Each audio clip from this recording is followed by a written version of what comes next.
бахшида ба таҷлили ҷашни сисолагии истиқлолияти давлатии ҷумҳурии Тоҷикистон дар доираи бозиҳои варзишии ҷумҳурии Тоҷикистон аз санаи 18 то 22 июн дар муассисаи давлатии мактаби махсуси варзишии захираҳои олимпии рақами 5 шаҳри Душанбе мусобиқаи баскетбол баргузор гардид.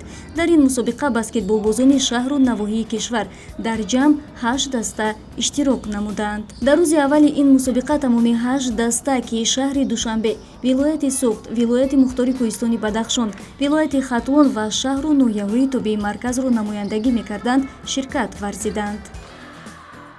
бозиҳои варзишӣ имрӯз оғоз гардиданд ки дар ин бозиҳои варзишӣ имсола 8 даста иштирок мекунанд.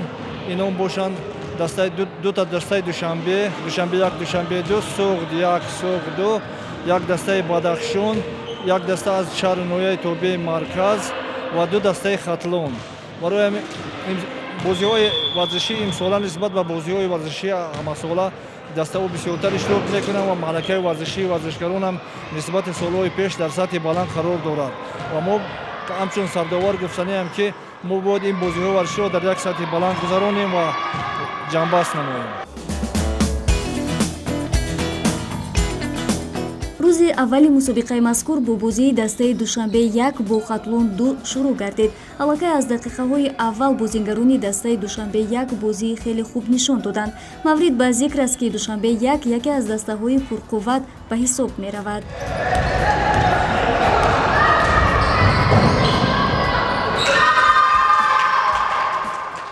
омодагии дастаҳо нисбати солҳои пеш дар як сатҳи баланд қарор дорад ва мо ҳамарӯза ҳамаи мусобиқаи варзиширо ба намуди баскетбол мо дида истоем ва имсола нисбат ба солҳои пештар тайёриёшон, омодагишон хубтар мебошад. ҳамчун сардовар ман ҳамасола сардовар мусобиқа ба намуди баскетбол мебошам ва хел мегӯям ки дастаи Душанбе 1, Душанбе 2 нисбати дигар дастаҳо дар як сатҳи баланд қарор доранд. дар ин баробар дар дақиқаҳои баъдӣ баскетболбозони дастаи Хатлон 2 низ кӯшиш мекарданд ба ҳалқаи дастаи ҳариф ҳарчи бештар тӯбро ворид созанд, вале ғолибият насиби дастаи Душанбе 1 гардид. бозии ин ду даста бо ҳисоби 87-51 хотима ёфт.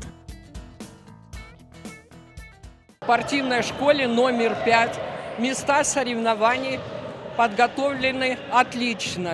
Команды подготовлены хорошо.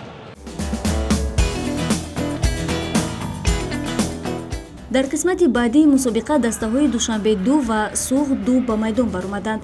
бозии ин дастаҳо низ хубу шавқовар ҷараён гирифт. баскетболбозони ҳар ду даста дар талоши он буданд ки бо партофтҳои ҳадафраси худ ғолиби ҷуфт шаванд. тавре гуфтем бозӣ аз дақиқаҳои аввал бо талоши дуҷониба сурат мегирифт, вале дастаи Душанбе 2 бо бартарии 89-45 бозиро бар нафъи худ нуқта гузоштанд.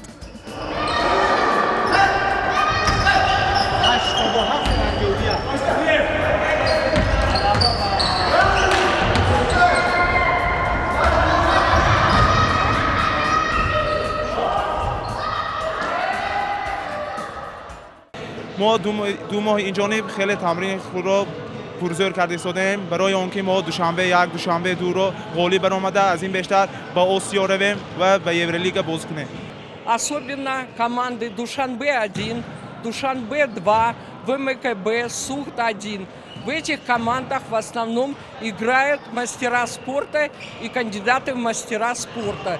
Их готовят заслуженные работники физкультуры Ахмедов, Джамшед, Гульмамадов, Мамадшоева, Мухайо и другие. дар идомаи мусобиқа бозии сеюм миёни дастаҳои вилояти Мухтори Кӯҳистони Бадахшон ва Суғд 1 доир гардид. бозии ин дастаҳо низ гувоҳӣ аз он медод ки бозингарон барои ширкат варзидан дар ин мусобиқа омодагии хуб дидаанд. қаблан вақте мо роҷеъ ба дастаҳои беҳтарин пурсон шудем, зикр намуданд ки дастаҳои Душанбе 1, Душанбе 2 ва вилояти Мухтори Кӯҳистони Бадахшон аз дастаҳои беҳтарин маҳсуб мешаванд. бозии баскетболбозони дастаи вилояти Мухтори Кӯҳистони Бадахшон ин гуфтаҳои сардовари мусобиқаро дар амал исбот намуд, зеро бо бартарии 87-62 дидор ба нафъи бадахшониҳо хотима ёфт.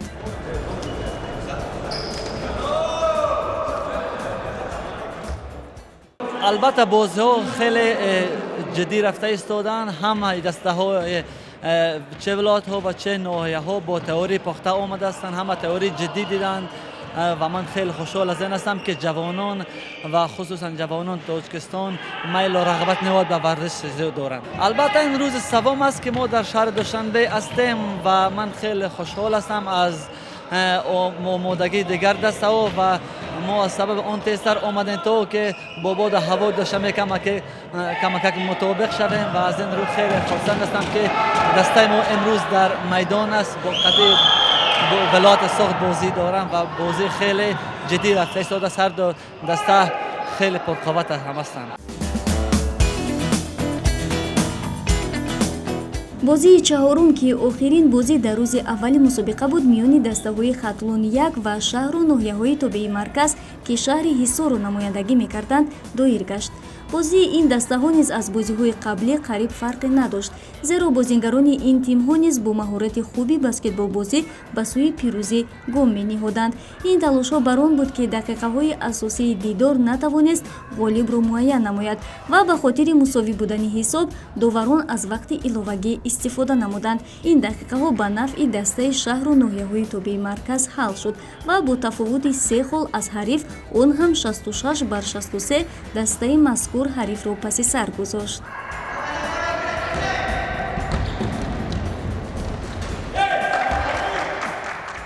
بسیار غم خوردم برای دستم، غالب شدم. دسته پرقوت بودین، خطلون یک با آنها بازی کردن بسیار دشوار بود. به هر حال ما غالب شدیم. بینو با گفته مربی دسته خطلون یک، سبب شکست خوردن این دسته شاید در آن است که امروز در این مسابقه یک چند بازیگران نو که تجربه اشتراک در مسابقه های ورزشی را ندارند شرکت ورزیدند. دستمون خیلی نقص بازی کردن. بازیگرها با مهارت کلان بازی کردن. یک خیلی دسته تابع مرکز غالب آمدن. تیارشون با نقص‌تر از ما. انتظاری که از دستمون بود که ما باید غالب می آمدیم. در کماند در چی هم بازی کردن نمیشد. از گروه ما باید می برآمدیم. ممکن که همین بازیگرای نو بود که مثال همین کم ترک وای کردن. همین طور با غالبیت دسته‌های دوشنبه یک، دوشنبه دو، ولایت مختار کوهستان بدخشان و شهر و ناحیه‌های تابع مرکز روز اول مسابقه به انجام رسید. در روز دوم و سوم نیز همه دسته‌ها اشتراک نمودند. نتیجه بازی دو روزه دسته‌ها را طریق جدول منظورتان می‌نماییم.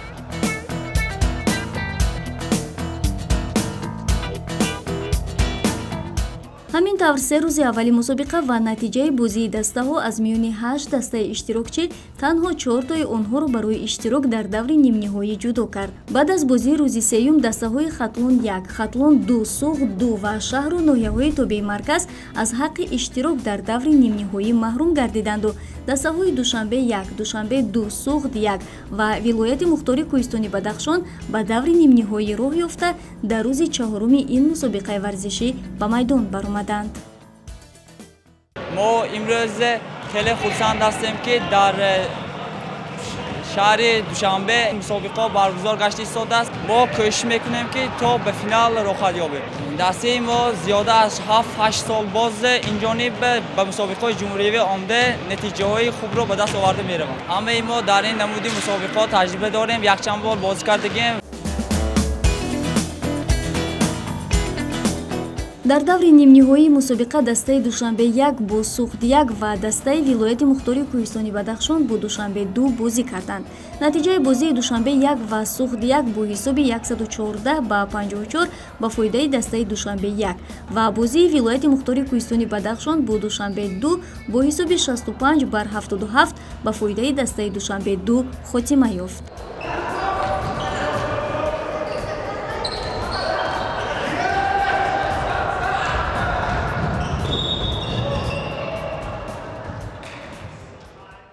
Душанбе 2 очень много атлетичных и физически сильных игроков, как и в Душанбе 1. перспектива есть. Сокомандники очень хорошо, мне понравилось. Очень много игроков, которым я только начинаю играть. Но я знаю их с детства уже. Как 4-й номер Акидалер, другие игроки, как Марков Руслан и Масрур под 6-м номером. Очень хорошо играют, и мне очень нравится это. Я хочу играть, как они. дар рӯзи охири мусобиқа ки санаи 22 доир гашт, дастаҳои вилояти мухтори кӯҳистони Бадахшон ва Суғд-1 барои муайян кардани ҷойи сеюм бо ҳам бозӣ карданд. Дар натиҷаи ин бозӣ ҷойи сеюм насиби дастаи вилояти мухтори кӯҳистони Бадахшон гардид. Бозии ин дастаҳо бо ҳисоби 72 бар 44 ба анҷом расид. дидори ниҳоии мусобиқа миёни дастаҳои Душанбе 1 ва Душанбе 2 сурат гирифт. Ин дастаҳо аз маҳорати якдигар хуб огаҳӣ доштанд. Аз ин рӯ мо шоҳиди як дидори диданӣ шудем. Чун дуи дастаҳо дар давоми 5 рӯзи мусобиқа бо маҳорати баланди баскетболбозӣ майдондорӣ мекарданд, коршиносон ва мухлисон дар финал вохӯрдани Душанбе 1 ва Душанбе 2-ро аз аввал пешгӯӣ мекарданд. Агарчи вохӯрии дастаҳо дар бозии ниҳоӣ пешгӯӣ мешуд, вале тақрибан касе ғолибро пешгӯӣ карда наметавонист, зеро ин дастаҳо бо маҳорати волои бозингарии худ ба ин иҷоза намедоданд. Аз аввал то охир фарқ миёни онҳо ҳамагӣ 6, 7 то 10 хол буд. Ҳамин буд ки бо тафовути начандон зиёди имтиёз аз рақиб, он ҳам 5 хол баскетболбозони Душанбе 1 пирӯзӣ ба даст оварданд. ҳисоби умумии ин дидор 76 бар 71 шуд. мураббии мо ба мо маслиҳат медоданд ки бозии беҳтаринро дар ин чемпионат мо нишон диҳем. ва ҳамин чунам шуд ки мо бозии беҳтарин нишон додем ва сазовори ҷойи аввал гаштем. аз ҳамдастагони худ ташаккур мекунам ки бозии хуб нишон доданд. мо аз аввали чемпионати республика па спартакиада боварӣ доштем ки сазовори ҷойи аввал мешавем. хеле бозӣ мо хулай гузашт, ба ҳама маъқул шуд. мо ҳамон қадар бозӣ кардем ки ҷойи аввалро гирем, лекин мутаассифона натонистем ғолиб баромада. мо ҷойи дуюмам хеле ҷойи хуб аст.